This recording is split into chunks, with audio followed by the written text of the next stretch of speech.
De nos jours, stocker des données est devenu une formalité, et rares sont les utilisateurs qui se questionnent sur le fonctionnement concret des espaces de stockage. Mais, si vous avez cliqué sur cette vidéo, c'est que vous devez vous demander comment fonctionnent les espaces de stockage. Dans cette vidéo, je vais démonter un disque dur HDD tout en vous expliquant son histoire et son fonctionnement.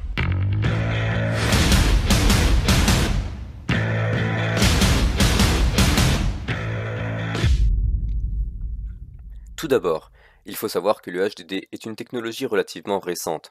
Sa création remonte aux années 1956, le 13 septembre plus précisément. Nous n'avons pas attendu l'arrivée des HDD pour commencer à stocker des données.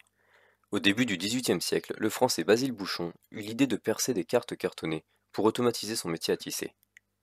Le concept fut repris 150 ans plus tard, en 1890, par Hermann Hollerith, qui, convaincu d'avoir fait une découverte essentielle, créa sa propre société, IBM, un nom que nous serons amenés à revoir. Revenons donc à l'invention des disques durs, avec le premier HDD de l'histoire, le IBM 350. Il avait une capacité de stockage écrasant tous ses concurrents. En effet, celui-ci pouvait stocker 5 mégaoctets de données.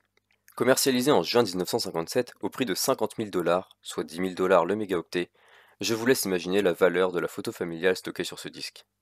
Aujourd'hui, tous ces chiffres nous semblent aberrants, mais dites-vous bien que c'est ce qu'il se faisait de mieux il y a 60 ans. Bien sûr, comme toutes les nouvelles technologies, la cible initiale n'était pas les particuliers. Les disques étaient bien trop encombrants et chers. Mais cette technologie verra vite son prix baisser et ses performances augmenter. Notamment dans les années 1990 grâce à Albert Fert et Peter Grünberg, qui ont travaillé sur la magnétorésistance géante, un principe de physique quantique bien trop complexe pour nous simples mortels, mais qui a permis de grandes avancées en nanotechnologie. Ainsi, la taille des disques durs s'est vue diminuer drastiquement, et leur prix avec, si bien qu'à la fin des années 1990, tous les ordinateurs personnels se verront dotés de disques durs, et non plus seulement de lecteurs de disquettes. La capacité de stockage de ces disques aussi a bien évolué au fil du temps. En 1998, IBM commercialise un disque dur d'une capacité de 25 gigaoctets. Petite anecdote, à l'époque, la presse avait trouvé cette capacité inutile et disproportionnée par rapport aux besoins réels des particuliers. Je vous rappelle que nous sommes seulement 20 ans dans le passé. Voici quelques chiffres de l'évolution du stockage et du prix. En 1980, sortait le ST506, d'une capacité de 5 mégaoctets. En 2008, pour la même surface, on stockait 500 gigas de données, soit une réduction d'un facteur de plus de 100 000 de la place occupée par un bit de données. Concernant le prix au mégaoctet, c'est là que l'écart est le plus flagrant. En 1980, le ST506 coûtait 1500 $, soit 300 $ le mégaoctet. En 2008, un mégaoctet ne coûtait plus qu'environ 0,00022 $. Le prix du mégaoctet a ainsi été divisé par plus d'un million en 30 ans. Aujourd'hui, un disque dur de 1 Tera coûte environ 50 $, soit 0,00005 $ le mégaoctet. Je pourrais vous parler de l'histoire du disque dur pendant encore longtemps, mais je vais m'arrêter ici pour la partie historique. Et nous allons maintenant passer à la partie pratique, à savoir comment fonctionne un HDD. Si l'on décompose déjà le nom HDD, Hard Drive Disk, on comprend que le support utilisé sera ici un disque, d'où le nom de disque dur. Une erreur bien souvent faite est d'appeler tous les espaces de stockage des disques durs. Or, un SSD ou une clé USB n'ont rien à voir avec les disques, ce ne sont pas des disques durs. Le principe d'un disque dur est donc d'avoir plusieurs disques sur lesquels sont gravées des informations qui vont être lues grâce à une tête de lecture qui va parcourir l'ensemble du disque. Les disques des HDD sont composés actuellement de verre ou de céramique, le but étant d'obtenir la surface la plus lisse possible. Ces disques sont recouverts d'une couche magnétique sur laquelle les données vont être stockées en binaire. La tête de lecture-écriture est-elle équipée d'une petite antenne.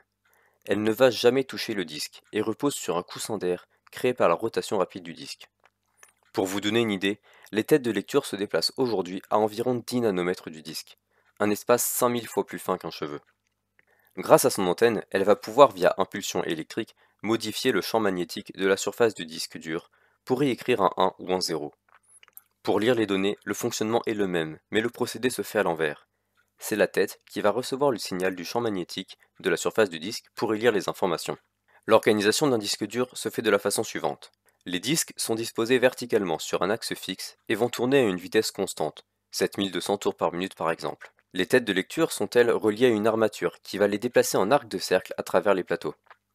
Avec la rotation de ceux-ci, les têtes peuvent ainsi couvrir l'intégralité de la surface des disques. Il y a bien sûr un grand travail d'optimisation de l'électronique gérant tous ces déplacements, afin de minimiser le temps de déplacement pour augmenter les performances du disque. Car oui, ces disques durs, bien que révolutionnaires à l'époque, souffrent de nombreux problèmes et inconvénients. Déjà, simplement, vous avez pu remarquer que la précision requise pour construire ces disques relève de l'horlogerie. Il est donc compréhensible qu'une chute ne ferait pas du bien à tous ces mécanismes. De plus, leur vitesse est physiquement majorée. En effet, il y aura toujours le temps nécessaire à la tête de lecture pour arriver à l'endroit où est stockée votre donnée. Bien que ces temps ne cessent de diminuer, ils atteignent aujourd'hui leur limite, autour des 100 mégaoctets par seconde. Certains me feront remarquer que des HDD vont plus vite que 100 mégaoctets par seconde, mais je parle ici d'une moyenne des HDD du marché en lecture non séquentielle, car la plupart des chiffres indiqués par les vendeurs concernant la vitesse de leur disque proviennent de tests de lecture séquentielle, c'est-à-dire que l'on va parcourir toutes les données du disque dans l'ordre. Or, cela n'arrive jamais dans les utilisations. Les données auxquelles nous souhaitons accéder ne sont jamais parfaitement bien rangées. Le successeur aujourd'hui du HDD est le SSD, plus léger, plus rapide et plus fiable, car les données ne sont pas stockées sur un support physique. Mais je n'en dirai pas plus au risque de repartir dans plusieurs minutes de vidéo. Cependant, si une vidéo du même style sur le SSD vous intéresse, faites-le moi savoir en likant cette vidéo et abonnez-vous pour ne pas rater les prochaines.